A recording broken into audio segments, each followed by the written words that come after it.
अस्सलामुअलैकुम स्टूडेंट्स। आज जो टॉपिक हम पढ़ेंगे वो है एनालिसिस ऑफ मीट। मीट सबसे पहले क्या होता है? मीट जो है वो फॉर्म ऑफ फूड है जो कि हम एनिमल फ्लैश, ठीक है, एनिमल्स की जो एनिमल से हम जो ऑब्टेन करते हैं, ठीक है। और मीट जो है वो एक बहुत अच्छा सोर्स है हमारे पास प्रोटीन का, जिसमें वाटर और फैट्स जो हैं वो भी मौजूद होते हैं, ठीक है। अब इसको हम बारी बारी चेक करेंगे इसमें प्रोटीन कंटेंट कितना होता है और वो क्या इतना ही मौजूद है हमारी प्रोडक्ट, मतलब जो है मीट की, वो प्योर है या नहीं है, उसमें वाटर कंटेंट उतना ही है, फैट उसमें उतना ही है कि नहीं है, ये सारी चीज़ें हम इसमें चेक करेंगे, सही है। एनालिसिस की तरफ चलते हैं। तो एनालिसिस में सबसे पहले विजुअल इंस्पेक्शन आएगा, हम उसके कलर्स देखेंगे। एक्चुअली में जो हमारा वीट होता है ना वो रेडिश कलर का होता है, ठीक है। तो जब वो ज़्यादा देर पड़ा रहे ना तो वो डिस्कलरेशन हो जाती है उसकी। जब वो पड़ा रहता है तो उसके अंदर से वो रेडिश कलर जो है वो कम होने लग जाता है, वो ब्राउनिश कलर में चला जाता है, उसमें से एक अजीब सी ऑड आने लग जाती है। तो ये सब कुछ जो है वो हम विजुअल इंस्पेक्शन में चेक कर सकते हैं। फिर उसके बाद है माइक्रोबायोलॉजिकल एनालिसिस। माइक्रोबायोलॉजिकल एनालिसिस में ना हम ई कॉली या फिर लिस्टेरिया, इस टाइप के ना माइक्रो ऑर्गेनिजम्स जो होते हैं वो हमारे ना मीट के ऊपर होते हैं, ठीक है, जो हमारी ह्यूमन बॉडी में जाने के बाद पेस्टिसाइड्स के पैरासाइट्स की तरह जो है वो वॉर्म्स, हमारी जो इंटेस्टाइन है उसमें ग्रो करने लग जाते हैं। तो इस तरह की जो चीज़ें हैं उनसे बचने के लिए हमें माइक्रोबायोलॉजिकल टेस्ट जो है वो एनालिसिस करना पड़ता है। उसके बाद है पीएच लेवल। पीएच लेवल जो है स्पेसिफिक है हर चीज़ का, आपको पता है जिस तरह से।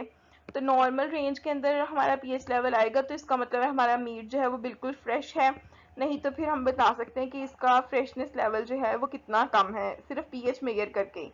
मॉइस्ट कंटेंट देखें तो मॉइस्ट कंटेंट जो है उससे हमें वाटर का पता चलेगा वो कितना हाइड्रेटेड है हमारा जो मीट है। और उसका टेक्सचर और उसकी शेल्फ लाइफ जो है वो इफेक्ट बहुत ज़्यादा होती है मॉइस्ट से। टेक्सचर जो है उसमें क्या होता है कि जब हमारा मीट पुराना हो जाता है ना तो वो मैंने जैसे बताया ब्राउनिश कलर का हो जाता है, और साथ में ना वो ऐसा हो जाता है जैसे मुरझाया मुरझाया सा, जैसे फूल कभी देखें आप, तो फूल की एग्जांपल वैसे मैं दे रही हूँ मीट के साथ, पर कोई नहीं। जब हम फूल को देखते हैं तो वो फ्रेश होता है तो वो किस तरह खिला खिला सा होता है, लेकिन जब वो काफी देर पड़ा रहे उसमें से डिहाइड्रेशन ऑब्वियसली किसी भी चीज की वजह से वो मुरझा जाती है, हमारी तो अपनी स्किन मुरझा जाती है, उसी तरह से हमारा जो मीट है उसका भी टेक्सचर जो है वो चेंज हो जाता है। उसके अलावा इसकी शेल्फ लाइफ जो है उस पर बड़ा इफेक्ट पड़ता है। फिर प्रोटीन की बात की जाए तो प्रोटीन मैंने पहले ही बताया कि हम लोग वो इसमें सबसे इम्पोर्टेंट और जो मेन कंपोनेंट है वो प्रोटीन है। तो प्रोटीन हमारी ज़रूरी है इसमें चेक करनी कि हमें हमारी न्यूट्रिशनल वैल्यूज़ मिल भी रही हैं। हम मीट को खाते हैं सिर्फ प्रोटीन हासिल करने के लिए, तो क्या मीट हमें वो न्यूट्रिशनल वैल्यूज़ दे रहा है या नहीं दे रहा है, ठीक है। इसको वैसे हम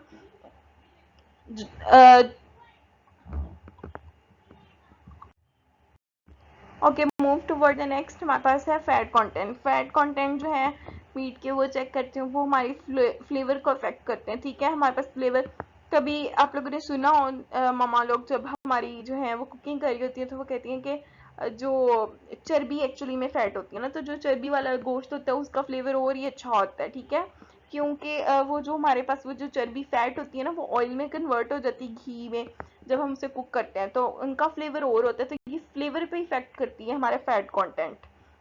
उसके बाद है हमारे पास टेक्सचर एनालिसिस। टेक्सचर एनालिसिस के अंदर वही बात होगी कि वो कितना जूसी है, वो उसे च्युइंग कर सकते हैं हम या नहीं कर सकते, इस तरह की उसकी कैपेसिटीज जो है वो चेक की जाती है। उसके बाद सेंसरी एवोल्यूशन जो मैंने बताया हुआ है कि लास्ट वीडियो में भी मैंने बताया था कि इसमें हमारे पास टेस्ट, अरोमा, टेक्सचर वगैरह जो है मशीन्स, हमारे सेंसर्स ऐसे आ चुके हैं, सेंसर डिवाइसेस ऐसी हैं जो हमें ना टेस्ट और उसका अरोमा, उसके टेक्सचर, हर चीज़ जो है वो चेक कर सकती है, हमें टेस्ट करने की जरूरत भी नहीं पड़ती।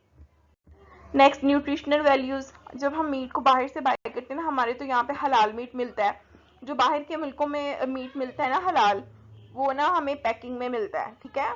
तो पैकिंग के अंदर बाहर उस पर लेबल लगा होता है जिसपे हर चीज़ उसकी मेंशन होती है, उसमें protein content, fat, vitamin, mineral, तो वो उसको न्यूट्रिशनल एनालिसिस उसका करते हैं कि इसमें इतनी चीज़ें मौजूद हैं या नहीं।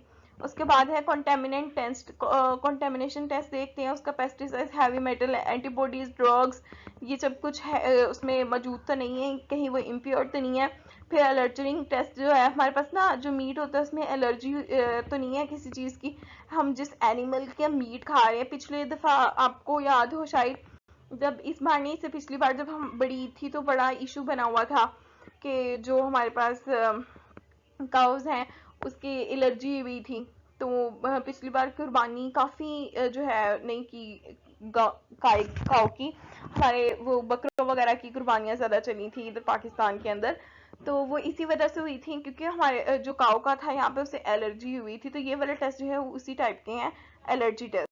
उसके बाद पैकिंग एवोल्यूशन देख लेते हैं कि पैकिंग उसकी बहुत अच्छी होनी चाहिए वीट की, क्योंकि मॉइस्ट और ऑक्सीजन से उसे बड़ा इफेक्ट पड़ता है। ऑक्सीडाइज हो जाता है हमारा मीट, ज़्यादा दिन बाहर नहीं रह सकता ना, उसे फ्रीज करते हैं, फिर जाके वो कुछ दिन निकालते हैं, लेकिन फिर उसका टेस्ट जो है वो चेंज हो जाता है। तो वीट की क्वालिटी और शेल्फ लाइफ देख लेंगे पैकेजिंग से। फिर हम स्पीशीज देखते हैं, वेरीफाई कर सकते हैं कि हमारे पास मीट पड़ा हुआ है तो हमने अब उसकी स्पीशी वेरिफिकेशन करनी है कि ये किस चीज़ का मीट है। उसके लिए हम लोग स्पीशी वेरिफिकेशन टेस्ट करते हैं। उसके बाद है रेसिड्यूएंट टेस्ट। ये टेस्ट जो है वो हमारे पास ना ड्रग्स, हार्मोन्स, अब हमारे जो चिकन्स हैं, ठीक है, पोल्ट्री फार्म में जो चिकन्स बन रहे हैं उनको मेडिसिन दी जाती है, उन्हें फर्टिलाइजर ऐसे दिए जाते हैं कि वो ऑलमोस्ट मेरे ख्याल है 20 डेज के अंदर रेडी हो जाते हैं खाने के लिए। तो वो जो उन्हें ड्रग्स दिए जाते हैं, जो उन्हें हार्मोन्स के इंजेक्शन दिए जाते हैं, उनका इफेक्ट क्या होता है हम पे, उस चीज़ का टेस्ट किया जाता है। ठीक है, वो हमारे लिए कितनी लिमिट में सेफ है, कितनी लिमिट में उनको हार्मोन्स वो देंगे और वो हम लोग खा सकते हैं, हमारे अंदर जाके वो कितनी इफेक्ट कर सकते हैं, वो हर चीज़ जो है उसमें उनको मैनेज किया जाता है। ठीक है, आजकल कहते हैं ना कि जो सिंगल गर्ल्स होती हैं, मतलब कि जो मैरिड नहीं है, उनको चिकन अवॉइड करना चाहिए क्योंकि उसमें हार्मोन्स जो हैं वो इंड्यूस करवाते हैं, वो आर्टिफिशियली, जो गर्ल्स के आगे जाके बहुत सारी फीमेल प्रॉब्लम्स क्रिएट करते हैं। ठीक है, तो ये टेस्ट उन चीज़ों के लिए है। उसके बाद यहाँ पे ही हमारा एनालिसिस खत्म होता है वीट का, और हाई क्वालिटी कंज्यूम करने के लिए हमें ये सारे के सारे टेस्ट जो हैं वो यूज़ करने पड़ते हैं, एनालिसिस करना पड़ता है, फिर जाके कहीं हमारा वीट जो है वो सेफ और गुड प्रोडक्ट साबित होता है। Thanks for watching, please like and subscribe the channel.